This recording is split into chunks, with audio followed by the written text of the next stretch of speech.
물아. 네, 우리 물린이들 열심히 듣고 있는지 모르겠지만 선생님 오늘도 계속 읽습니다. 나 여기 지금 면도하다 비어가지고 피 맺혀 있네. 영상 찍기 전에 뭐야 이거 마이크 줄이 짧아. 어떤 딴 얘기를 할까 막 이런 생각을 한 번씩 하거든요. 근데 오늘이 선생님이 지금 찍는 게 11월 4일이에요. 4일. 지금 오늘 아침에 그 뉴스의 최대 화두가 뭐냐면 미국 대선입니다. 여러분이 이 영상을 보는 건 다음 주니까 그때쯤에 이제 결판이 났을 텐데 트럼프냐 바이든이냐. 우리가 참 다른 나라 대통령이 누가 되는지까지 신경 쓰고 있어요. 미국이라는 나라가 가진 그 파워 때문이겠죠. 재선에 실패할 확률이 높아 보입니다. 트럼프가. 결과는 어떻게 될지 모르겠지만 지난번 대선 때도 예측이 틀렸었어요. 다 그때 누구야 힐러리가 이긴다고 했는데 트럼프가 막판에 뒤집었는데 이번에는 오차범위 밖으로까지 뒤쳐져 있어서 어떻게 될지 모르겠습니다. 근데 우리나라뿐만이 아니라 전 세계의 나라가 엄청나게 관심을 가지고 있어요. 자기네 나라 대선보다 더 관심을 가지는 나라들도 있습니다. 지금 굉장히 조마조마해하고 있을 것 같은 나라가 하나 있어요.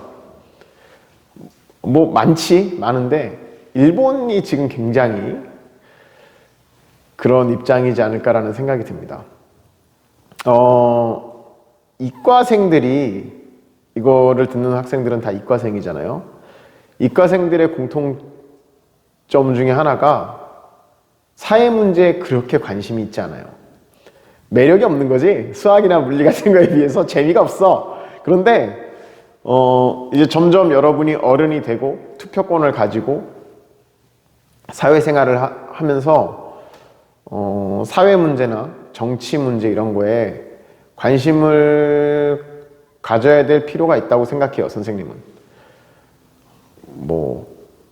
그런 말 있잖아. 국민은 국민의 수준에 맞는 지도자를 가진다. 국민들이 그런 사회 문제나 정치 문제에 관심을 끄면 일본처럼 됩니다. 일본처럼. 이제 여러분은 공부하느라 바빠서 그런 거에 대한 정보가 잘 없잖아요. 제일 중요한 건 정보를 가지고 자기가 비교해서 판단하는 능력, 그걸 길러야 돼요. 그래야 선동당하지 않아요. 선동이 엄청나게 많아요. 여론 또는 정치인들. 그래서 국민들이 그런 거에 휘둘리기를 바라는 사람들이 있기 때문에 그런 거에 휘둘리지 않으려면 판단력을 길러야 되죠. 근데 판단력이 하루아침에 길러지는 게 아닙니다. 이렇게 신문도 많이 보고 외국 신문 특히 우리나라 신문은 신뢰도가 꼴찌잖아. 몇 년 연속 꼴찌예요. 우리나라 언론이. 참 불행한 현실입니다. 옛날에 군사 독재 정권부터 해서 언론을 많이 장악해놔가지고 굉장히 제 기능을 못한다고 판단을 하죠. 외국에서. 40개국 중에 40이 하고 있는 게 한 해, 두 해 얘기가 아니니까 언론 신뢰도가. 그래서 요새는 인터넷이 잘 돼 있어서 외국 기사들 보면 돼요. 외국 외신들에서 우리나라를 평가하고 있는. 근데 왜 이 얘기까지 나왔지? 그 미국 대선 결과가 이제 우리나라에도 많은 영향을 미칠 텐데 특히 남북 문제에 관해서 어떻게 될지 모릅니다. 사실 그거는 까봐야 아는 건데 확실한 거는 일본은 절대 트럼프가 안 되길 바라고 있을 거예요. 일본이 아베가 물러났죠. 물러나고 새로운 수상이 이제 들어와서 하고 있는데 전통적으로 일본은 지금 이제 중국한테 뺏겼지만 2위의 경제 대국이 되면서 미국에 쫙싹 붙어가지고 쉽게 말하면 엄청나게 미국 편을 들어주고 아부를 해서 미국을 자기 편으로 만들었어요. 그래서 미국도 재팬머니라 그러지. 그 일본의 경제력 이런 게 이제 그런 서로 협력 관계였기 때문에 서로 짝짝꿍을 잘 맞아가지고 하면은 누가 피해를 보냐? 우리나라가 피해를 봐요. 우리나라가. 그게 짜증나는 거야. 우리나라랑 상관없으면 둘이 짝짝꿍 하든 말든 상관없는데 일본이 짝짝꿍 해가지고 자꾸 우리나라한테 피해를 준다는 거지. 우리나라한테 뭔가 무역에서도 이익을 자꾸 취하려고 그러고, 뭐 정치적, 외교적으로 계속 우리나라한테 손해를 끼치는 거지. 중국한테도 마찬가지고. 이게 사이가 참 안 좋아. 일본은 사방에 적을 너무 많이 만들어놨어요, 역사적으로. 근데 이 재팬머니를 바탕으로 해서 엔화가 그 미국 달러랑 무제한 스와핑이 체결돼 있어. 그리고 거의 기축통화에 준하는, 여러분 그런 거 잘 모르죠.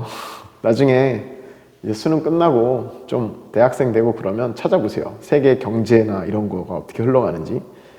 그 달러에 준하는, 엔화가 달러에 준하는 가치를 가지고 있거든. 전 세계적으로 안전자산이죠. 굉장히 불안정한 상태인데도 달러가 엔화를 보증해 주기 때문에 그걸 바탕으로 이제 일본이 엄청 경제력이 있는데, 그리고 중국이 뜨고 있다고 해도 일본이 지금까지 세계에 뿌려놓은 그게 엄청나게 많아요. 재팬머니가 로비를 엄청나게 해서 이제 막 자기들한테 유리한 대로 미국이 실력을 행사하게 하고 그걸로 이득을 취하고, 또 미국한테 그런 걸로 또 쉽게 말하면 뒷거래 같이 뭔가 이익을 주고, 이런 관계였는데, 그래서 이거에 타격을 많이 받았던 게 저런 거예요. 특히 오바마 때 일본이랑 엄청 친해가지고 우리나라 그 위안부 합의 같은 거 다 미국이 강요했잖아. 일본이 제안하고 미국이, 야, 일본이랑 그거 위안부 협정 니네 그 역사적으로 지금 몇 년째 싸우고 있냐, 그냥 해 하고, 독도 문제도 일본 편 들어주고 계속 그랬단 말이야. 빡치지. 그것도 몰라. 근데 우리나라는 그렇게 당하고 있는 거, 지소미아 뭐 이런 거 불공정한 거 엄청 많이 맺었어요. 일본이랑 미국이랑 짝짝꿍 해가지고. 그러다가 참 재밌다 이런 얘기가, 이게 수업보다 이런 게 재밌어. 오늘 딴 얘기나 좀 심하게 해볼까? 네, 밖에서 누가 인사했어요. 일본이 무슨 일이 있었냐면, 쌤이 수업 시간에 말한 적도 있을걸? 지난 미국 대선 때 전통적으로 미국에 당이 두 개 있어. 공화당과 민주당이 있는데, 미국에. 여러분 우리나라 정당도 잘 모를 텐데 미국 정당까지 뭐. 공화당과 민주당 중에서 민주당이 친일 정책을 많이 피고 있어요. 그쪽에 일본의 정치 로비. 미국은 정치 자금을 합법적으로 모금을 하거든, 의원들이. 근데 그런 거에 이제 일본 자금이 많이 지원이 되고 있었지. 그러다 보니까 이제 일본 쪽에 유리한 그런 정책들, 법안들을 많이 피는데, 그래서 이제 지난번 대선 때 민주당 후보였던 힐러리를 일본이 엄청 밀었어. 힐러리가 거의 여론조사에서도 계속 이기고 있었으니까, 공화당 후보였던 트럼프는 약간 또라이 같은 그런 파격적인 공약을 많이 들고 나서 사람들을 혹하고 있는 그런 게 있어서 막 인기가 올라가고 있긴 했지만, 마지막 여론조사에서도 힐러리가 이긴다고 했거든요. 그래서 일화가 하나 있어요. 유명한 일화가. 이제 대선 후보가 되면, 미국의 대선 후보는 사실 세계의 대통령이라고 볼 수 있잖아. 초강대국가 아니야. 여러분, 쌤이 또 군사 전문가로서 군대 10년이, 군사력 1위가 미국이고, 그 밑에 붙어 있잖아요. 뭐 2위가 러시아일걸? 러시아, 일본, 중국 막 있는데, 밑에 다 합쳐도 미국한테 안 돼요. 지금 현실이 그래. 군사력 비교하면 너무 압도적이야. 뭐 공군력은 1위가 미국 공군이고, 2위가 미국 해군이고, 뭐 3위가 미국 육군이고, 뭐 이런 식이에요. 해군 육군이 가지고 있는 공군 전투력으로도 다른 나라 공군을 다 압살하는 정도지 지금. 뭐 이 정도의 레벨 차이가 나.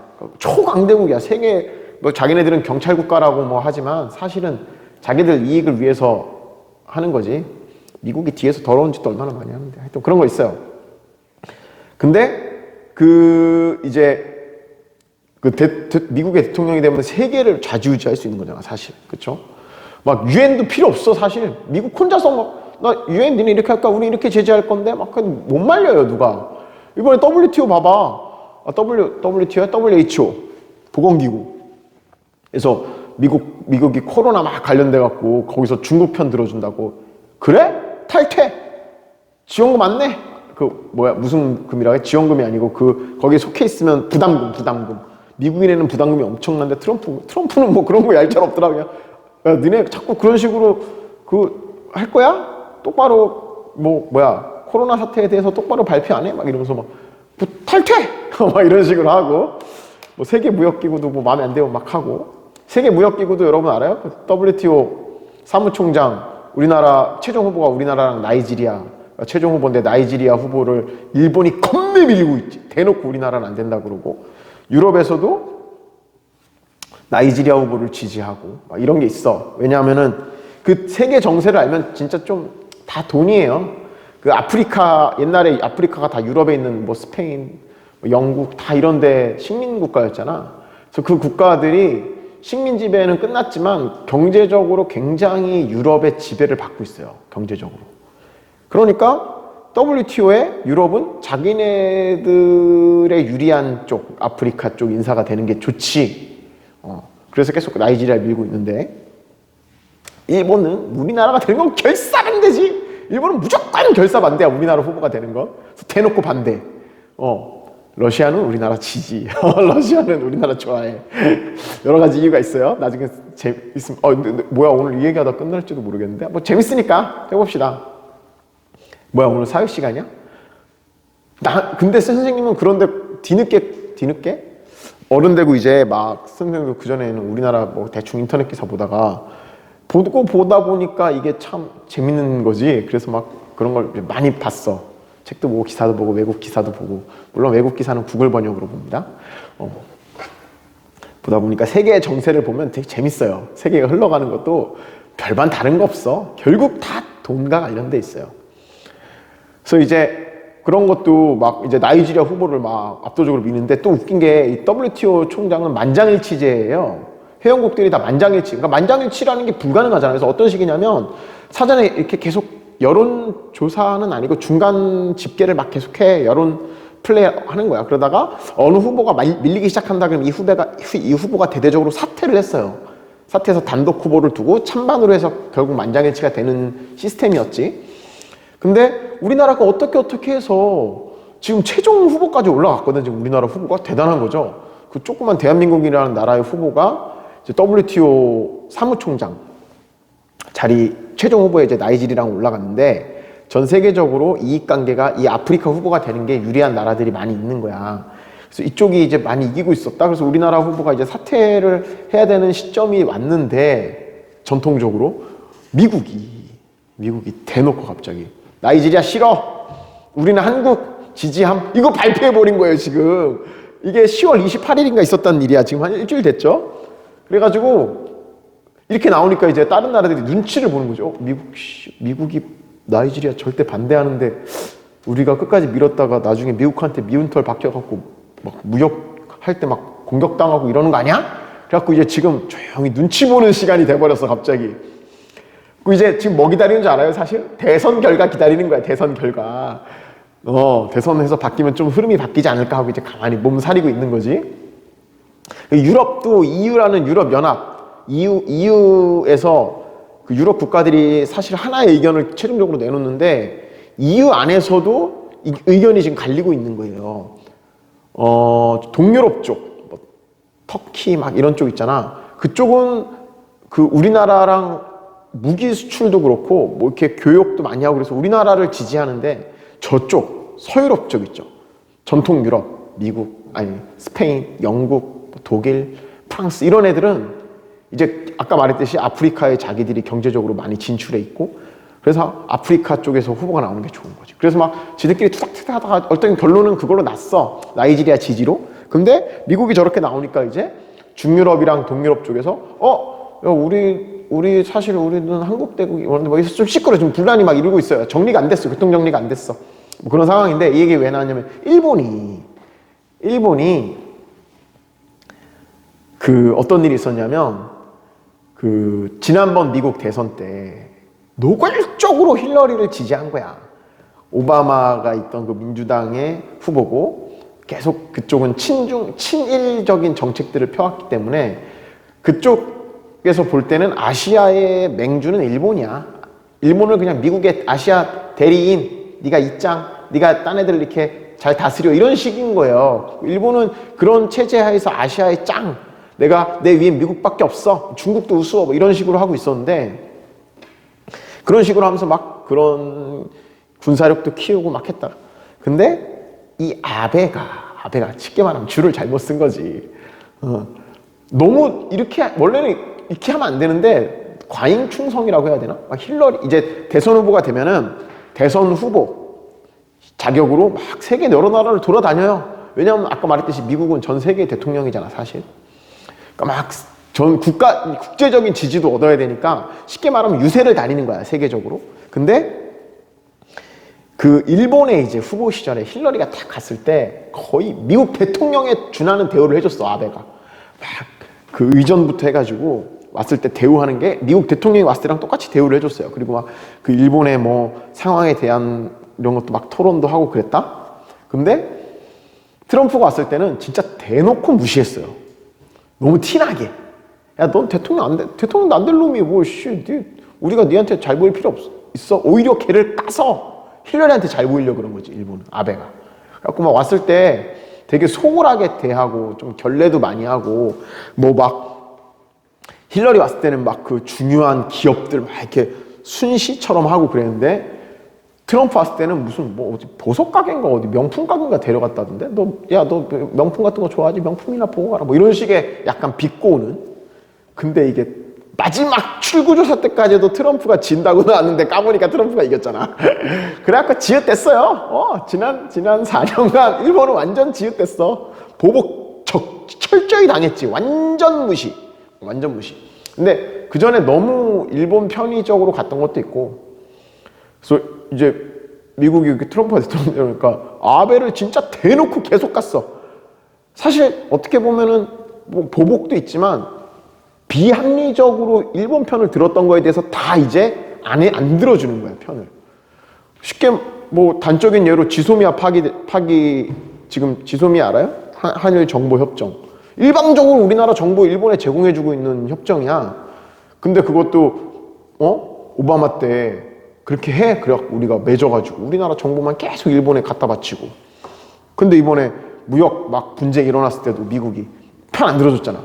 그냥 니네끼리 알아서 해. 옛날 같았으면은 막 그 일본이 수출 금지시키고 막 이럴 때 미국이 막 야 한국 니네 왜 그래? 니네 미쓰비시 중공업 그거잖아요.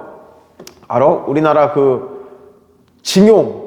징용해가지고 우리나라 사람들 옛날에 일제시대에 징용해서 불합리하게 이익 취하고 막 이런 거에 대해서 그 징용 피해자들 보상하라고 판결 냈잖아 우리나라 대법원에서. 그랬더니 일본에서 막 뭐하냐 니네 뭐 우리 기업에 뭐하는 짓이야 웃기지도 않아 식민지배 받던 것들이 이런 거야. 어디 니네가 감히 우리나라 기업을 재판해? 그러면서 대법원에서 그 미쓰시비 우리나라에 진출해 있는 미쓰시비 자산을 다 매각해가지고 그걸로 니네 안 갚을 징용 피해자들 보상 안 해줄 거야? 오케이 땅땅땅. 야 대법원 판결 니네 그때 그 피해자들한테 징용해서 니네 불법적으로 이득 취했으니까 보상해. 안 해? 오케이. 안 한다 그거지. 니네 자발적으로 안 해? 그럼 니네가 한국에 있는 니네 기업 자산 다 매각해서 그 돈으로 배상할게. 이렇게 판결 낸 거거든. 그래갖고 일본이 뭔 소리야?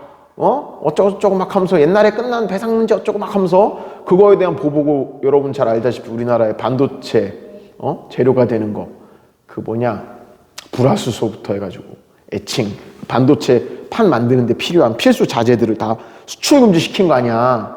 죽어봐라 하고. 근데 우리나라가 또 대단하죠. 자체 개발하고 막 해가지고 결국은 일본 기업만 망했지. 망했어요. 그럴 때도 옛날 같았으면은 미국이 이렇게 나왔다. 야 한국 니네 왜 옛날에 다 배상 끝난 문제 다시 들고 나와가지고 그래. 없던 일로 해. 묻어. 이런 식으로 편 들어줘. 그럼 우리나라는 또 미국 무서워서 깽했는데 이번에는 편 안 들어줬어요. 오바마 트럼프가 야 두 나라 문제 두 나라 알아서 해. 우리는 관여하지 않을게. 이런 거야 사실은. 그리고 막 일본이 그럼 야 불공정 무역 아니야? 막 그러니까 또 뭐 알아서 해. 막 계속 이런 식으로 한 거지. 그리고 저기도 위안부 합의 문제도 그렇죠. 전에 이제 오바마 있을 때 그런 거 막 강요해가지고 위안부 무슨 평화치유재단 뭐 이상한 거 만들어가지고 그때 100억인가 받고 보상 끝내기로 했잖아. 합의했잖아. 일본이랑. 짜증나는 거죠. 사과도 안 하고 이걸로 돈 받고 끝내. 됐어. 이제 완전 앞으로 끝. 근데 우리나라가 이번에 이제 파기했잖아. 파기하고 막. 그럴 때도 미국이 관여하지 않았죠. 역사 문제 니네끼리 알아서 해라. 그러니까 일본 입장에서 계속 그때 그 트럼프한테 홀대했던 후유증을 엄청나게 겪고 있는 거죠. 그리고 막 아베 막 공개석상에서 막 트럼프가 악수할 때도 막 손 꽉 잡아 막 아베 손 빨개지고 막 이런 것도 나오고 완전 결례거든 이거. 트럼프도 너무 막 나가. 예의가 없어. 막 너 옛날에 나 무시했지 이 새끼 잘 걸렸다고 악수할 때 손 꽉 쥐어서 막 아베가 인상 쓰고 지 손 크다고 막 손 나중에 편도 여기 빨간색으로 돼 있고 막 사진 찍을 때도 막 대통령끼리 딱 옆에 찍어야 되는데 트럼프가 딱 쓰고 아베 옆으로 밀어내고 찍고 막 그런 진짜 무슨 애도 아니고 하여튼 재밌어. 그런 일이 막 벌어져서 그러다 결국은 아베가 쫓겨났죠. 아베가 결국 그렇게 된 거야. 미국에 도움 못 받고 그렇게 있다가 코로나 터지고 막 이러면서 이제 쫓겨났잖아요. 자기별로 물려났지만 사실은 여론이 너무 안 좋아서 물러난 거지. 그리고 이제 계속 얘네들은 이를 갈면서 트럼프 절대 되면 안 돼. 트럼프 저 새끼는 우리 편이 아니야. 그래갖고 엄청 하는데 지금 이제 결과가 오늘 오후쯤 되면 나온다는데 그렇습니다. 뭐 그래요. 그래서 세계에 돌아가는 거 이런 것도 여러분이 이제 좀 알면 어떤 식으로 돌아가는 걸 알면 아까 뭐 통화스와프 이런 얘기도 했는데 도대체 그런 게 뭔지 세계 경제가 어떻게 돌아가고 있는지 뭐 그런 것들을 좀 이제 어른이 되니까 여러분도 이제 성인이 되잖아요. 1월 1일 되면 니네 다 술집 갈 거 아니야? 그 법적으로 막을 수도 없고 말이지. 하여튼 뭐 어른다운 판단력을 기르길 바랍니다. 자기가 판단하지 못하면 선동당해요. 선동이라는 게 굉장히 나쁜 건데 굉장히 쉽죠. 우리나라에 그런 대표적인 사이트가 있지. 일베. 근데 너무 많아. 선생님이 볼 때 뭐 모범생 아니고 뭐 그런 걸 다 떠나서 굉장히 많다는 걸 느낍니다. 여러분의 학생들이 하는 말투, 툭툭 던지는 생각들을 보면 일베가 참 생각보다 뿌리 깊게 10대들 사이에 뿌리 깊게 있구나. 숨어서 일베라고 밝히진 않지만 거기가 그런 거잖아. 가벼운 남을 비난하고 희롱하고 희화화하고 거짓 정보를 그럴싸하게 포장해서 흘리고 그런 일들이 많이 벌어지는데 이것도 굉장히 정치적인 목적을 가지고 만들어진 사이트예요. 사실은 일베가. 근데 어린 사람들은 그냥 재밌는 게 우선이야. 재밌으면 그냥 재밌어서 하는 거죠. 그걸 노리는 거지 사실. 희화, 남을. 근데 다른 사람을 비난하고 깎아내리고 이런 걸로 재미를 찾는 거는 선생님이 생각했을 때 잘못됐어요. 개그도 그런 개그 치는 개그맨들 있잖아. 남 깎아내리고 비하하고 남을 우스갯거리로 만들고 이런 게 말초적으로 재밌긴 한데 여러분이 생각했을 때도 그게 잘못되지 않았어요? 그런 거 말고 그런 걸로 해서 재미를 찾지 말고 좀 다른 뭐 물리적 즐거움, 깨달음의 기쁨 뭐 이런 거는 아니지만 근데 그런 거를 여러분이 이제 참인지 거짓인지 판단하기엔 아직 가진 정보가 너무 없죠. 정보가 많이 있어야 돼요. 이제 가운데 입장에서 여러 의견들을 다 들어보고 하려면 시간도 많이 걸리고 그런 거를 이해하는데도 많은 배경 지식이 필요하고 그렇게 하는 능력을 키워야 되는데 막 선동을 너무 많이 당하지. 옛날에 그런 말 했잖아. 나치가 진짜 광기 아니야. 광기. 전 국민들을 선동해서 세계대전을 일으키고 막 할 때 이런 그 선동 전문가였던 사람이 이런 말을 했어요. 선동은 짧은 한 문장이면 충분하다. 한 문장이면 대중을 선동할 수 있는데 그 선동을 이제 거짓이란 걸 아는 데까지는 오랜 시간과 많은 노력과 그걸 예를 들어 누가 그 선동으로 피해를 당했잖아. 어떤 나라가 피해를 당했거나 개인이 피해를 당했거나 어떤 조직이 피해를 당했으면 막 거짓말 한마디면 돼. 한마디. 자극적인 거. 자극적인 한마디와 상대방을 희화하고 그런 거 한마디면 사람들은 막 호응하거든. 근데 그렇게 그거는 독일의 그 나치의 선동 전문가가 남긴 말이에요. 선동의 대가가 선동은 한 문장이면 충분하다. 그러나 그 한 문장을 정상화시키는 데는 오랜 시간과 노력이 필요하고 더 중요한 건 오랜 시간과 노력이 들여서 그때 그게 거짓이라는 거를 대중들이 알게 됐더라도 이미 관심에서 다 잊혀진 후라서 아무 효과가 없다. 그게 선동 전략이야. 선동당하지 않으려면 잘 판단할 수 있는 능력을 길릅시다. 왜 이렇게 말이 이거 뭐하다 무거워지자 대선 얘기하다가. 그래서 누가 대통령이 될지 참 그래요. 우리나라가 굉장히 강하다면 그런 다른 나라 대통령이 누가 되고 안 되고에 따라서 막 이렇게 국가의 정책이 막 좌지우지되는 그런 일은 없었을 텐데 어떻게 보면 좀 아쉽기도 하고 그렇습니다. 자, 15분밖에 안 남았는데 해봅시다. 자, 우리 지난 시간에 마지막에 얘기하던 게 뭐였냐면 회절이었어요. 회절이 뭐였냐면 파동이 장애물을 만났을 때 돌아서 장애물 뒤쪽까지 도달하는 현상, 그걸 회절이라고 했죠. 그 전에 했던 건 간섭이었고, 빛의 간섭, 이런 식들을 배웠었죠. 이런 식들을 배웠어요. 간섭무늬 사이의 간격은 이렇게 되고, 이건 이제 다시 복습하지 않겠습니다. 근데 회절, 장애물을 만났을 때 이렇게 있으면 요 틈 사이로 빛이 들어갔을 때 빛이 이렇게 다시 사방으로 여기서 쭉 퍼진단 말이야. 장애물이 있어도 요 뒤쪽까지 이 파가 이렇게 전달되는 현상, 그걸 우리가 회절, 디플렉션. 근데 이 디플렉션을 조금 다른 의미로 쓰기도 합니다. 간섭이 일어나는 그 현상을 회절이라고 말하기도 해요. 원래 회절의 정의는 파동이 장애물을 뒤로 통과는 아니지, 장애물 뒤에 도달하는 현상, 퍼져가지고 그걸 회절이라고 하는데, 나중에 이제 물리 공부를 하다 보면은 간섭에 의해서 나타나는 현상들을 회절이라고 부르는 경우도 있어요. 뭐 회절 격자 이런 거 나중에 대학 가면 들을 거예요. 그래서 쌤 처음엔 조금 혼란스러웠던 경험이 있어. 회절 격자라는 걸 대학교 물리 시간에 배우다가 이 회절이 그 회절이 아닌데 이건 그냥 간섭 현상을 말하는 건데, 근데 그렇게도 그런 현상을 그렇게 부르더라고요. 근데 회절의 정의는 그렇습니다. 장애물, 벽 너머에 있어서 장애물 뒤까지 도착하는 현상. 그래서 이걸 어떤 식으로 빛의 회절을 어떤 식으로 실험을 해볼 거냐면, 이렇게 좁은 틈, 이건 구멍 하나, 단일 슬릿이라고 했죠. 단일 슬릿에 빛을 쏘면 빛이 직진해서 여기만 오는 게 아니라 이렇게 사방 쭉 퍼지면서 요 어느 정도 영역, 밝은 영역이 이렇게 생기더라는 거야. 그러면 어떨 때 이 밝은 영역이 커지고 작아지느냐? 밝은 영역이 넓다면 얘가 여기 구멍밖에 없었지만 이렇게 저기까지 도달한 거니까, 이렇게 도달한 거니까 이럴 때 회절이 잘 일어났다고 하는 거고, 이게 좁으면 잘 안 꺾인 거지, 장애물 뒤로.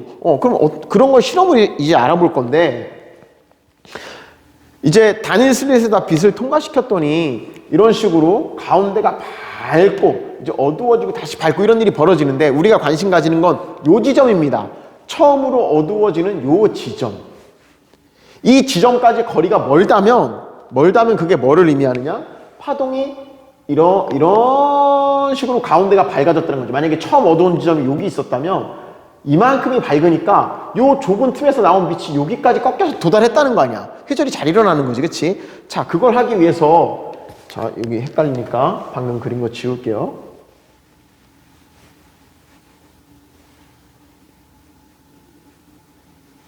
자, 여기에 도달한 빛이 여기서 무슨 간섭을 일으켰으니까 완전히 어두워진 거지? 상쇄 간섭을 일으킨 거예요. 지난 시간에 이걸 얘기하다 말았는데, 그러면은 도대체 여기서 왜 상쇄가 일어나느냐를 하기 위해선 여기를 통과한 빛들을 자세히 비교해 볼 필요가 있어요. 여기를 통과한 빛, 선생님이 자세히 확대해서 그려볼게요. 밑에다가 여기를 통과한 빛이 이렇게 되는 거야.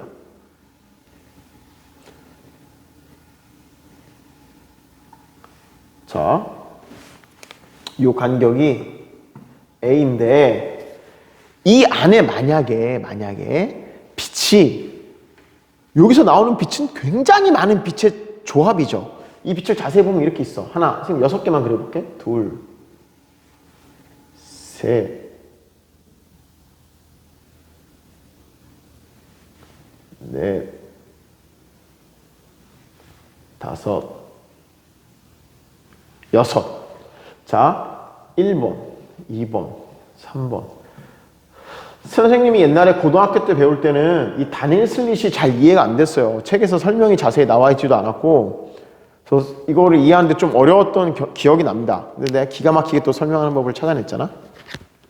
자, 요 지점에서 전체적으로 빛이 어두워지는 상쇄가 됐다는 건 무슨 말이냐면, 여기 있는 작은 빛줄기들이 다 서로 상쇄 간섭을 일으켜서 남는 게 없어졌다는 소리거든. 그러면 구멍이 두 개로 들어오는 경우는 우리가 지난 시간에 이중 슬릿 할 때는 생각하기가 편했어. 여기 들어오는 빛과 여기 들어오는 빛, 이 두 빛 사이의 경로차를 계산했었지. 그치? 여기에 도달했을 때 이 경로차가 이렇게 그러면 요 길이가 경로차였고 이게 여기가 D라고 하면 D 사인 세타였잖아요. 그치? 그래서 요 경로차가 반파장의 짝수배냐 홀수배냐에 따라서 보강 상세를 따졌는데 지금 얘는 어떻게 생각을 해볼 거냐면 요 슬릿이 통과했을 때 이렇게 생각하는 거야. 1, 2, 3, 4, 5, 6번이 사이좋게 다 쌍쌍이 지어서 사라져야 되는데 어떨 때 그게 사라질 수 있느냐? 이런 경우에 사라질 수 있겠죠. 1번과 4번이 도착할 때 요 경로 차이가 딱 반파장의 홀수배가 돼서 1번, 4번이 사라졌어. 그리고 2번, 5번도 그렇게 사라졌어.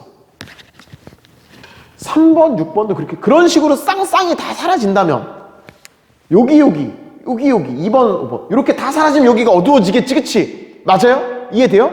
그건 뭐를 말하느냐? 이 전체의 빛을 절반으로 딱 잘랐을 때 이게 홀수가 되는데 이 전체 빛을 이렇게 평행하다 보면 절반 딱 잘라서 위에 있는 빛과 아래에 있는 빛이 여기에 뭐 수없이 많은 게 지나가겠지만 얘와 얘 짱으로 딱 지어주면 위에 있는 절반과 아래에 있는 절반이 다 소거된다면 결국 거기는 어두워진다라고 해석을 할 수 있겠지. 그치?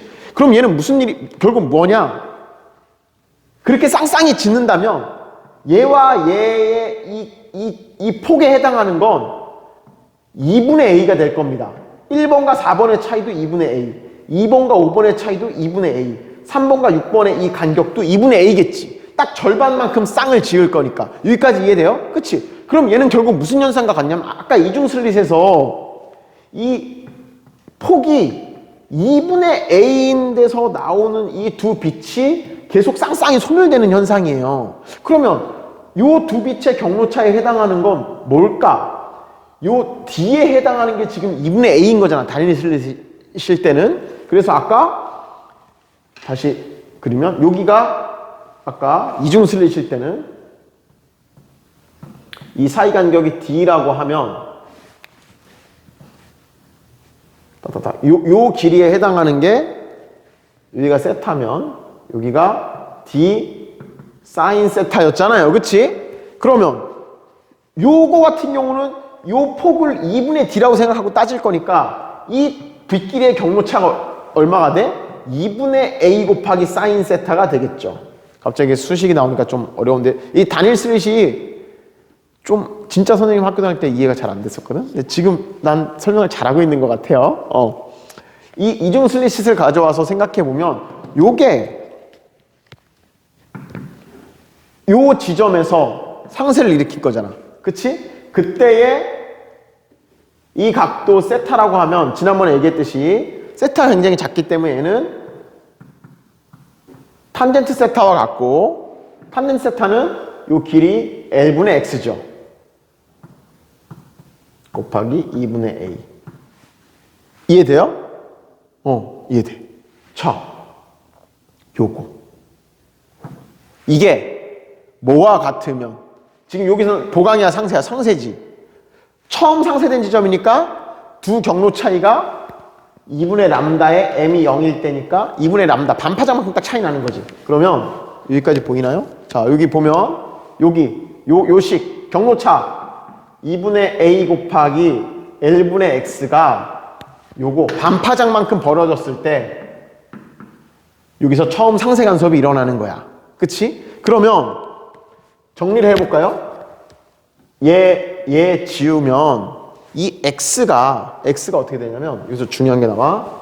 요 거리 x는 자 여기서 넘겨봅시다. 어떻게 돼요?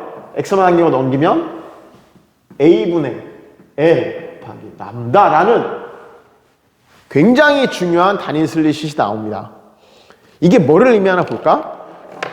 구멍으로 빛이 들어갔을 때 이 x가 뭐냐면 빛이 쫙 가운데 환한 지점이 생기고 처음으로 어두워지는 데까지 그 거리잖아요. 이 x가 길 때 회절이 잘 일어나는 거야? x가 작을 때 회절이 잘 일어나는 거야? x가 길 때 x가 길다는 거는 빛이 많이 퍼져서 갔다는 소리잖아. 그치? 잘 꺾여서 간 거지. 그치? 그러면 이 x가 커지려면 어떤 경우에 커지느냐? 파장이 어때야 x가 커질까? 파장이 길어야. 중요한 거야. 파장이 긴 빛과 짧은 빛 중에 누가 장애물 뒤로 잘 꺾여간다는 거야? 파장이 긴 빛. 그러면 다르게 말하면 빨간 빛과 파란 빛 중에 누가 잘 꺾어가는 거야? 빨간 빛. 그쵸? 또는 같은 빛이라면 이 빛이 통과한 그 틈이 A가 클수록 회절이 잘 일어나 작을수록 잘 일어나? 반비례니까 작을수록. 좁은 틈을 지날수록 잘 퍼진다는 거야. 생각해봐. 넓은 틈을 지나면 얘네가 길이 넓으니까 그냥 여기서 쭉 가는 성향이 강하고 좁으면 이 좁은 틈으로 나와서 사방으로 퍼지는 성향을 가지고 있다는 거지. 이 식이 그런 걸 의미해요. 대단한 거야. 수학적으로 회절이 잘 일어나는 조건은 틈새는 좁을수록 잘 일어나고 파장은 길수록 잘 일어나. 길수록. 그래서 이걸 이용한 게 어떤 거냐면 이런 게 있어요. 여러분 라디오 이제 안 됐잖아 잘. 여러분 AM하고 FM 들어봤죠? AM하고 FM. 방식이 좀 다른데 중요한 거 선생님이 하고 싶은 말은 이거야. AM과 FM 중에 누가 파장이 긴 줄 알아요? AM은 주파수가 뭐 120kHz를 쓰고 FM은 뭐 120MHz를 써요. 키로랑 메가 중에 누가 커? 메가가 크지. FM이 메가를 써. 진동수가 많아. 그럼 이게 많으면 파장은 어때? 짧지. AM이 파장이 긴 파고 FM이 파장이 짧은 파예요. 그러면 산이나 건물 뒤에 있을 때 파장이 어때야 회절이 잘 돼? 길어야. 그럼 AM과 FM 중에 누가 회절이 잘 일어나? 파장이 긴 AM이. 산에 가서 라디오를 들으면 조난 방송 같은 거는 AM으로 틀어야 돼요. AM은 산이나 건물이나 나무가 있어도 이게 잘 휘어서 회절이 잘 일어나거든. FM은 회절이 잘 안 일어나요. 근데 대신에 선명한 특징을 가지고 있어. FM은. 대신에 이렇게 음영 지역이 많아요. 그래서 그럴 때 AM을 쓰는 것도 이 회절식에 의한 결과야. 아, 파장이 길어야 얘가 장애물 뒤로 잘 돌아가는구나. 그런 거. 그래서 우리 책에 보면은 그걸 보여준 게 있어. 146쪽에 사진을 보면 빨간 빛과 파란 빛을 좁은 틈새로 통과시켰을 때 여기서 유심 있게 봐야 되는 건 가운데 밝은 무늬가 누가 더 많이 퍼지느냐예요. 틈으로 통과했는데 이쪽 스크린에 넓게 가운데가 비치면 회절이 잘 일어난 거지. 들어와서 쫙 퍼진 거잖아. 좁으면 들어와서 얼마 안 걸 딱 간 거잖아. 그치? 사진을 보면 빨간색 빛이 훨씬 가운데가 환해, 넓어. 회절이 잘 일어나는 거야. 그래서 여러분이 이 회절에서 기억해야 되는 건 회절을 하기 위해서 했던 게 다닐 슬릿 실험이고 이 다닐 슬릿 실험에 대한 식을 유도해 봤더니 선생님 얘기했지만 식은 기억 안 해도 됩니다. 이런 결과가 나왔고 얘가 의미하는 바는 파장이 길수록 X가 커져. 즉 잘 퍼져. 회절이 잘 일어나고 틈새가 좁을수록 회절이 잘 일어나더라. 라는 게 오늘의 결론입니다. 간섭과 회절을 딴소리 하느라 꽤 오랜 시간 했는데 다음 시간에는 간섭이나 회절 때문에 나타나는 생활 속의 예를 몇 가지 소개하고 그 다음에 도플러 효과로 넘어갑니다. 도플러 효과나 그 다음 있는 전자기파의 발생은 한 2시간 정도씩이면 끝날 거예요. 그래서 오늘 그 간섭과 회절에 좀 많이 투자를 했습니다. 수학적으로 자꾸 하려고 그러면 어려우니까 그냥 이런 회절이 이런 현상이구나. 결론은 기억하는 게 좋아요. 파장이 긴 빛이 회절이 잘 일어나는구나. 틈새가 좁을수록 회절이 잘 일어나는구나. 그것만 기억해도 여러분 오늘 회절 수업 핵심 한 겁니다. 지금 좀 빨리 했는데 딴 얘기하느라 다음 시간에 또 새로운 딴 얘기를 들고 올게요. 네, 우리 물린이들 온라인 수업 열심히 듣고 다음 시간에 봅시다. 물 봐.